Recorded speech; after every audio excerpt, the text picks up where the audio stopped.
ಏನೋ ಕಲಬುರಗಿ, ಬಾಗಲಕೋಟೆ, ರಾಯಚೂರು, ಯಾದಗಿರಿ ಸೇರಿದಂತೆ ಉತ್ತರ ಕರ್ನಾಟಕದಲ್ಲಿ ಭಾರೀ ಮಳೆಯಾಗಿದೆ. ಕಲಬುರಗಿಯಲ್ಲಿ ಧಾರಾಕಾರ ಮಳೆ ಮುಂದುವರೆದಿದ್ದು ಅಫಜಲ್ಪುರ ತಾಲೂಕಿನ ಕರಜಗಿ ಗ್ರಾಮದ ಈ ಸೇತುವೆ ಸಂಪೂರ್ಣವಾಗಿ ಮುಳುಗಡೆಯಾಗಿದೆ. ರಾಯಚೂರು ಜಿಲ್ಲೆಯ ಸಿಂಧನೂರು ತಾಲೂಕಿನ ಚಿರತನಾಳ ಮತ್ತು ಬೊಮ್ಮನಾಳ ಮಧ್ಯದ ಸೇತುವೆ ಕಿತ್ತೋಗಿದೆ. ಸತತವಾಗಿ ಸುರಿತಾ ಇರುವಂತಹ ಮಳೆಯಿಂದ ಮನೆಗಳಿಗೆ ನೀರು ನುಗ್ಗಿ ಭಾರೀ ಅವಾಂತರ ಸೃಷ್ಟಿಯಾಗಿದೆ. ಚಿಕ್ಕಬಳ್ಳಾಪುರ ಹೊರವಲಯದ ಕಣಿದೇವನಹಳ್ಳಿಯಲ್ಲಿ ಮನೆಯ ತೋಟಗಳಿಗೆ ಮಳೆ ನೀರು ನುಗ್ಗಿದೆ. ಇನ್ನು ಕುಂದಾನಗರಿ, ಬೆಳಗಾವಿಯಲ್ಲಿ ಮಳೆಯ ಆರ್ಭಟ ಮುಂದುವರೆದಿದ್ದು ನೋಡ್ತಿದ್ದಂತೆ ಕಾರಿನ ಮೇಲೆ ಬೃಹತ್ ಗೋಡೆ ಕುಸಿದು ಬಿದ್ದಿದೆ. ಬೆಳಗಾವಿ ಜಿಲ್ಲೆಯ ಗೋಕಾಕ ನಗರದ ಸೋಮವಾರಪೇಟೆ ರಸ್ತೆಯಲ್ಲಿ ಈ ದುರ್ಘಟನೆ ಕೂಡ ಸಂಭವಿಸಿದೆ.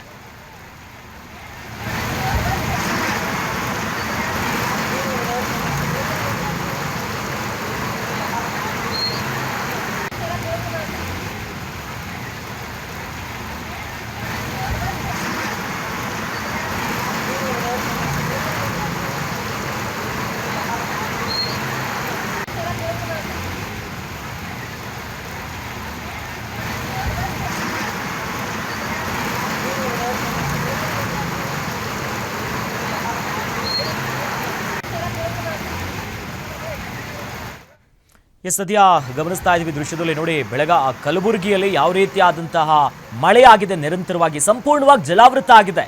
ಕೆರೆ, ಕೋಡೆ ಅಕ್ಕಪಕ್ಕ ಎಲ್ಲವೂ ಕೂಡ ಮುಳುಗು ಹೋಗಿದ್ರೆ, ಇತ್ತ ಬೆಳಗಾವಿಯಲ್ಲಿ ಅಲ್ಲಿ ಕಾರ್ ಪಾರ್ಕಿಂಗ್ ಮಾಡಿದ್ರು, ನೋಡ್ತಿದ್ದಂತೆ ಅದ್ರ ಮೇಲೆ ಎಲ್ಲ ಬಿದ್ದು ಹೋಗಿದೆ. ಗೋಡೆ ಕುಸಿದು ಬಿದ್ದಿರೋದು, ಕಾರ್ ಸಂಪೂರ್ಣವಾಗಿ ಜಖುಮಾಗಿದೆ. ಬಟ್ ಅದೃಷ್ಟವಶಾತ್ ಆ ಸಂದರ್ಭದಲ್ಲಿ ಕಾರ್ನಲ್ಲಿ ಯಾರು ಇರಲಿಲ್ಲ ಅಂತೆ. ಹಾಗಾಗಿ ಮಹಾ ದುರಂತ ಒಂದು ಸ್ವಲ್ಪದರಲ್ಲೇ ಪಾರಾಗಿದ್ದಾರೆ. ಇನ್ನು ರಾಯಚೂರಲ್ಲೂ ಕೂಡ ನಿರಂತರವಾಗಿ ಮಳೆಯಾಗಿ ರಸ್ತೆಯೆಲ್ಲ ತುಂಬಿ ಹೋಗಿದೆ.